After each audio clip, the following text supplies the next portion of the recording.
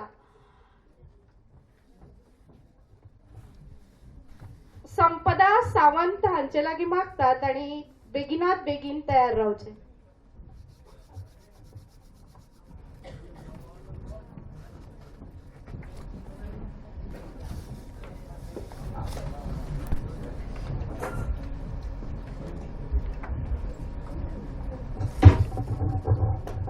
Hello everyone. So I'm Priya DeCosta. I'm an alumnus from the 99-2001 batch.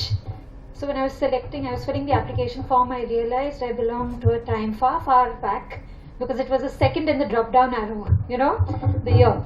So anyway, and I'm teaching here now, so this place is special to me. And this is the first time I have volunteered to do this because, well, I should do all.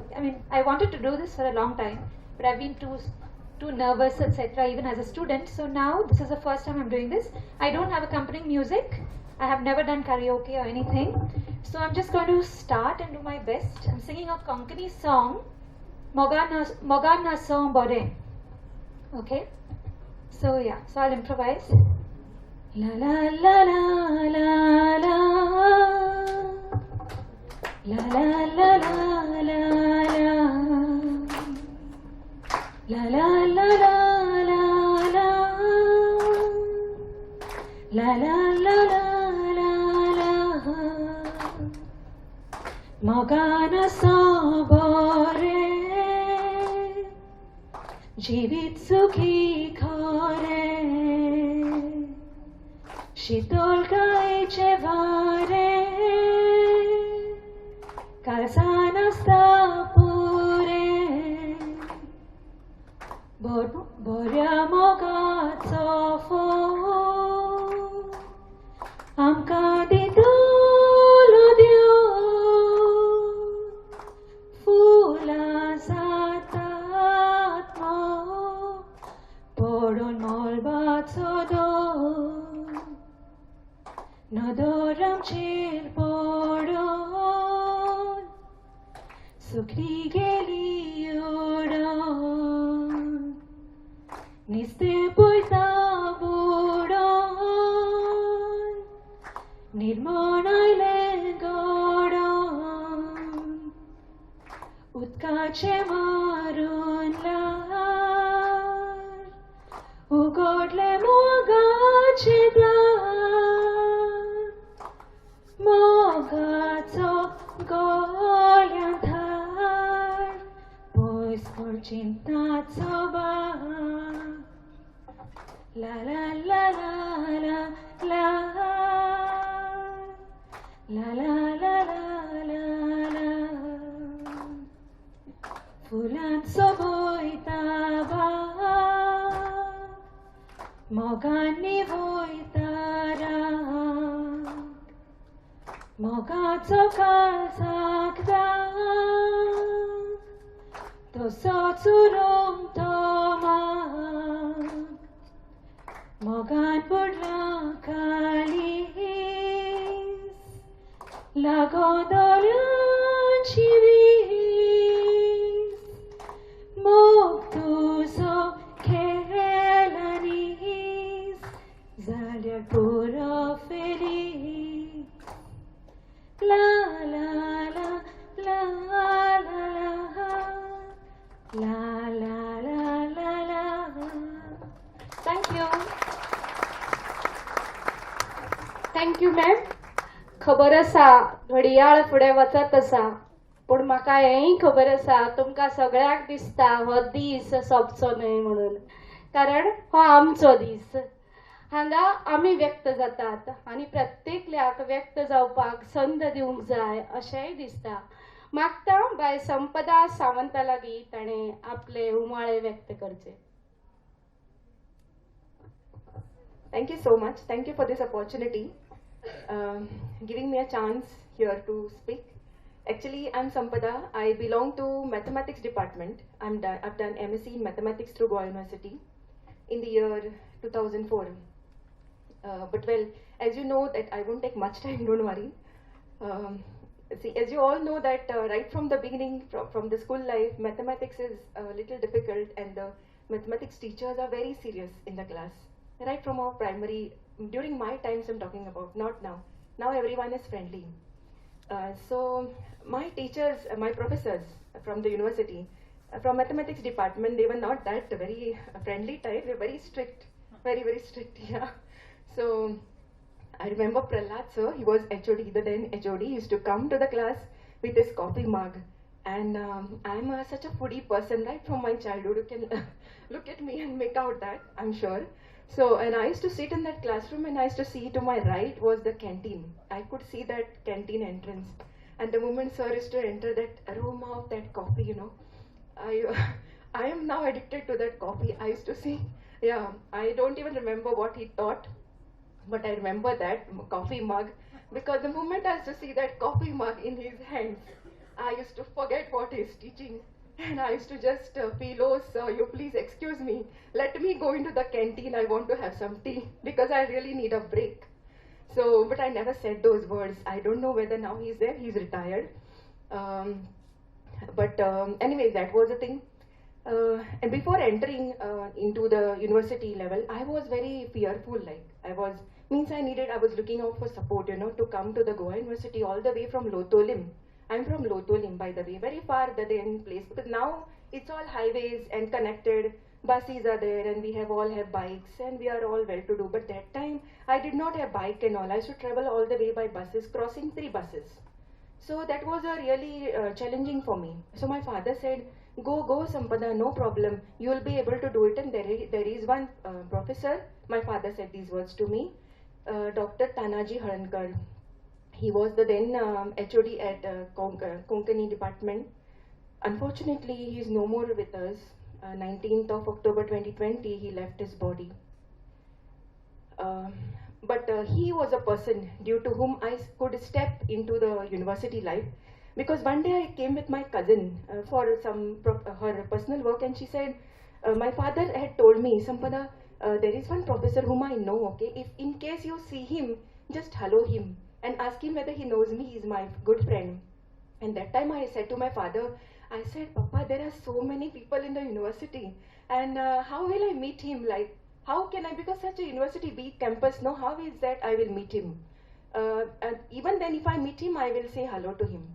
With these words, I came with my cousin, and we were sitting in a canteen. I was having lunch. Lucky lunch was served, and I didn't know this personality, Mr. Tanaji Haldankar sir. I didn't know him. So my cousin said, oh, that is Tanaji sir, I had some work, Sampada, just wait, I'll just go to him and come. And with that word I just picked up, I said, oh, this is the same name which my father had told me just yesterday evening, in case you go to the university and you see him. And such a coincidence that I'm seeing him. And I said, I left my plate there only. Usually I don't leave my plate because I love eating so much. I left my plate there and I ran to him. It was such a semicircle, like, you know. So I ran to him and I said, sir, I said, please wait. Do you know my father? I said, he's Sudhakar Sawant, I'm his daughter. He's from, we belong to the same native place actually, sir, and our family, my dad family, we all belong to the same place, native place, Bandora. Then he said, oh yes, I remember, I know him. You are his daughter, oh, you want to do MSc? Okay, come. And I had his support. You know, like why I'm telling, because nowadays we have, you know, mobiles. With just one ring, one click, you can connect. But that time, we were not having mobiles. We were not having. That was the landline phones. 1 rupee coin phone was there down near the mathematics department. So it was because of him that I could, you know, take a step forward all the way to come from Lotolim to here. I had guts because of Tanaji Haldankar sir, because he was a fatherly figure to me. Secondly, another person, you know, when I joined the university, there was one professor who taught me. He was a lecturer for me in Chogale College. He is still here now, HOD of Department of Geology, Dr. Anthony Viegas. I just saw him. Actually, he only invited me, sent me on a WhatsApp, and this is the first year I'm on the stage like this, because all the years I'm a teacher. My profession has to be in that village area. I've taught in Sattari Taluka, Pendem. This year, luckily, I'm transferred at GHS Donna Paula. So after school, I immediately could come here, and he is the reason why I'm on stage today. Actually, what happened, we were given computers that time. We had to pay rupees 9,500, and the computer cost was rupees 35,000 otherwise. You must be remembering this, some of us. So I had an opportunity to avail for this facility, but then the then clerk told the entire batch that you have to somehow deposit 9,500 by 1 o'clock today afternoon. After that, you lose this opportunity. I said, oh my God. And that time we didn't have GPay, Paytm, nothing like that. Not even ATM. We used to go to the bank, and then those slips were there, used to fill that and wait in a line and all. It was a long process. And since I come from Lotolim, it was far away. My father didn't have a car that time, all the way with scooter. How he's going to come here to lend me 9,500? That doesn't make sense for me also. So when I phoned my mother with that 1 rupee coin phone, which was down at the mathematics department, I said, Mummy, I need 9,500 urgently, and we have to pay with before 1 o'clock. If I don't pay, I will not get a computer. And I wanted it that time, that big TV set, the box type computers, okay? That was a big thing. That time we didn't have laptops and all that, no Android phones. So that was a big thing for us. My mommy said, let me think. She said, let me think. And I kept the phone, because 1 rupee, 1 minute, speaking, not long time. So, and we didn't have much coins and all. We used to struggle for the coins. And in my pocket, I had only 100 to 200 rupees. Which was a regular amount. 9,500 was a big amount, no? So then I thought, whom do I approach? Because I didn't have anybody, known people, no, to the Goa University. And I just thought of Anthony sir. I used to go to him sometimes to meet him, just to hello, to see what research he's been doing. Because I was very much, I like geology. Even now I like rocks and mountains. I see and I go crazy actually.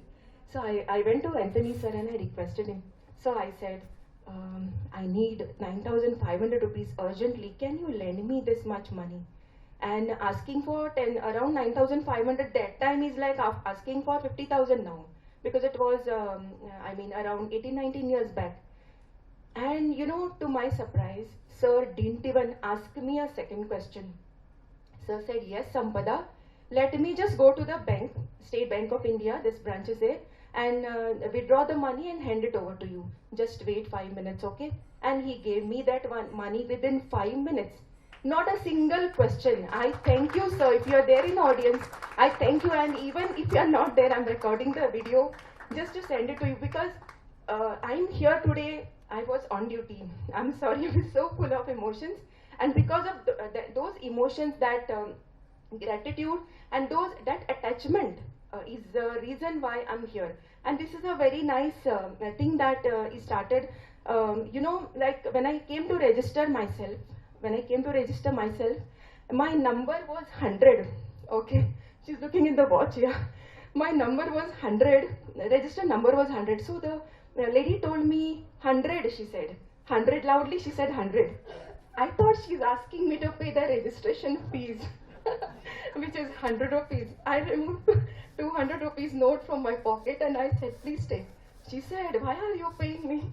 I said, I thought it is a registration fees. And at that time, I had this thought that why don't we collect some funds and some needy students who are there, who we can help them out. It's not, because this is much needed in the university level as we grow, and we need a lot of money. And there are really needy students who need them. And if we can contribute, being ex-students of the Goa University, I think we would be doing our best thing. Because we are now well off, right? At least we are happy. We have food to eat and we have clothes to wear. We have a house to stay. So we are well to do, and we can lend some money to the students that are studying right now currently. So it's a kind request to everybody that let us come forward to help the students currently who are studying. That will be a big contribution from all of us. Thank you so much. इतले emotional भाषण जाल्यानंतर म्हाका दिसता म्हाजी गरज ना, तरी ताका देव बरें करूं म्हणप हें म्हाजें कर्तव्य. आनी आतां येता शेवटचो आमचो एक पार्टिसिपंट म्हणून जुएन देखून ना, ताचे लागीं मागता ताणें येवन आपले विचार बेगिनात बेगीन व्यक्त करचे. घडयाळार 2:10 जालात म्हणून हांव घडयाळाक पळयतालें. तुजें उलोवप खूब सुंदर आशिल्लें संपदा. देव बरें करूं.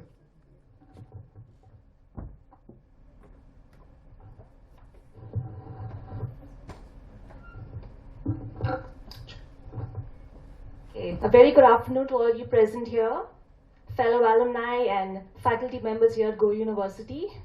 Wow, it feels so amazing to be here, so overwhelming. It's been many years. I've had the pleasure of studying at the Go University from 2009 to 2011. It's been a beautiful, amazing time.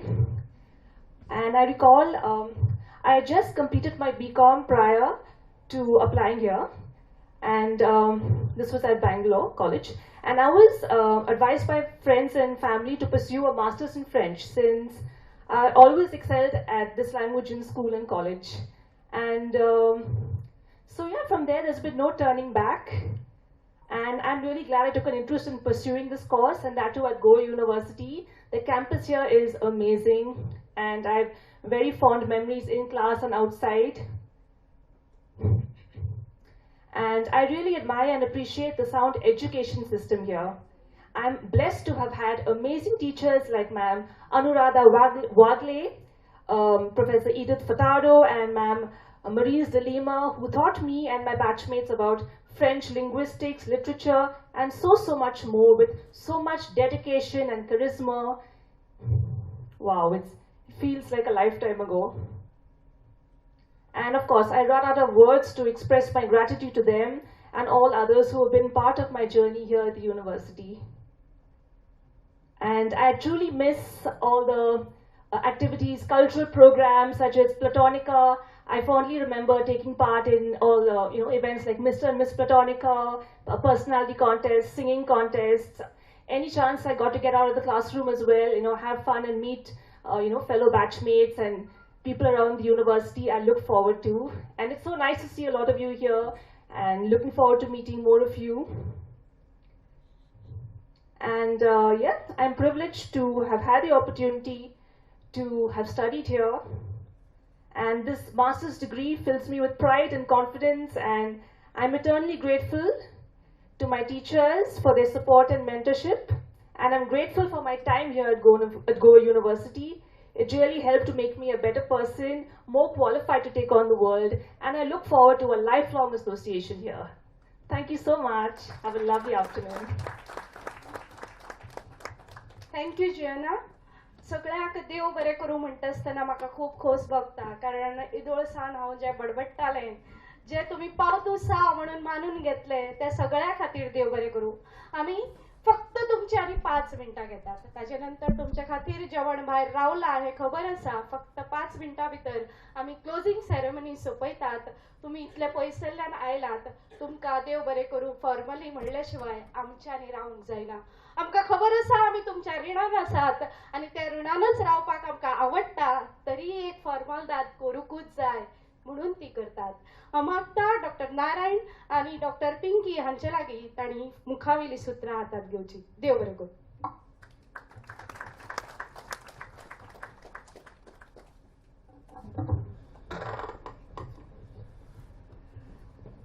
Okay, this is the last part of this event, and I know you all must be wanting to leave, but just give us 5 minutes and we'll wind up, because no event is put to an end without thanking all the people who are involved with it. So it is with great joy and nostalgia that we gathered here today for this special alumni meet. On behalf of the Goa University, I express my gratitude to each and every one of you for gracing this occasion with your presence. Thank you for participating with such enthusiasm and vigor and making this event a grand success. The efforts of many put together has shaped the event, and we would like to take a moment and acknowledge them for all their support and assistance. I would ask Narayan to go ahead. Special thanks to Honorable Vice Chancellor Professor Harilal Menon and Registrar Professor V.S. Nadkarni for providing us with an opportunity to organize this alumni meet for their continuous motivation and support.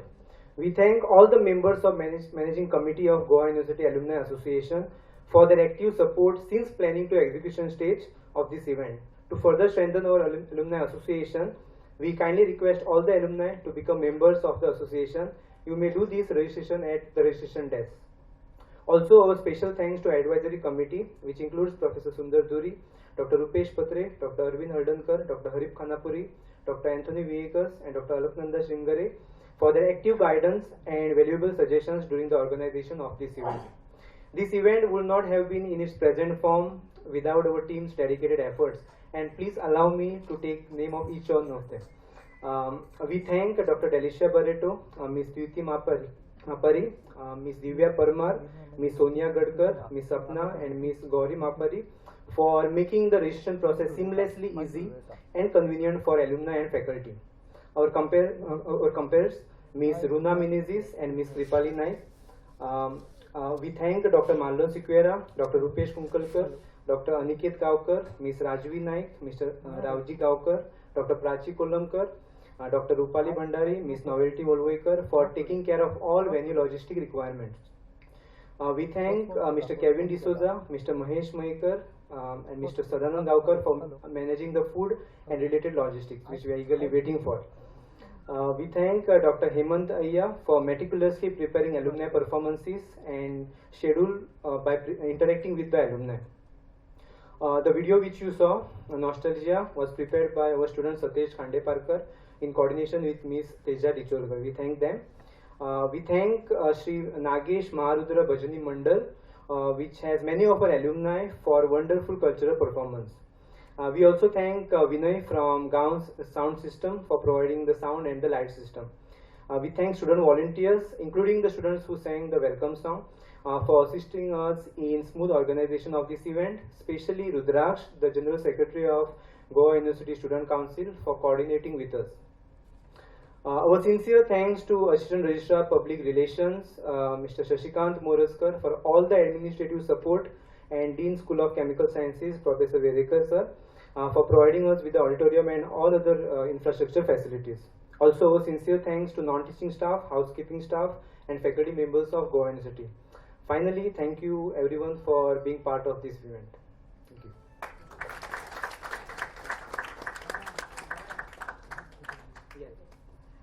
So please join us for a group photo here before proceeding for lunch.